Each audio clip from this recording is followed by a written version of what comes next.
My mom, she moved from right outside Manila in the Philippines when she was 5 years old, and my dad's literally been here forever, like his whole side of the family, specifically in Jacksonville for a long, long time.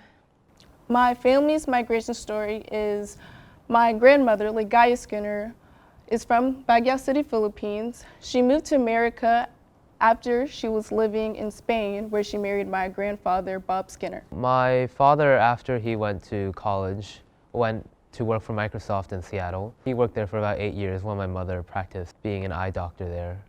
We ended up moving to Jacksonville for my mother's job here at Johnson & Johnson, and my dad is now working as the CEO of PAX US here in Jacksonville as well. Around the early 60s, my great-grandparents moved down here because there were better job opportunities versus being in Georgia where they were field workers. My great-grandfather came from Cuba.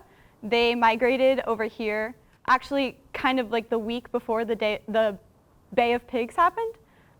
So they were living there, and he had the baseball team, the Sugar Kings, in Cuba. And when he was coming over to Florida, he brought the baseball team with him, and that became the Jacksonville Suns. From Africa, we migrated to the United States of America, and from then it just became about struggling to fit ourselves into the universal American dream and just trying to mold ourselves into something that we thought was representative of Americans.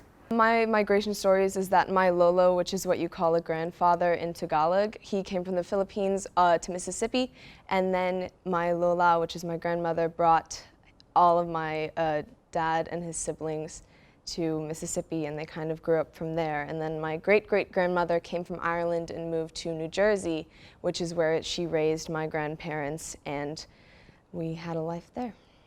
Daisy Goodwin gave birth to her daughter, Eileen Goodwin, and they moved to Jacksonville with her brother Edward to have better opportunities. Once Eileen grew up, she eventually married a man named Harriet Talbert, whose mother was Susie E. Talbert.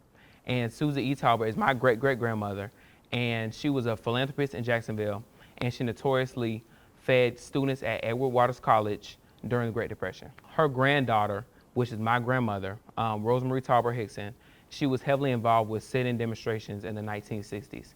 And her father-in-law, his name was Edward Hickson Sr., was one of the first black cops in Jacksonville.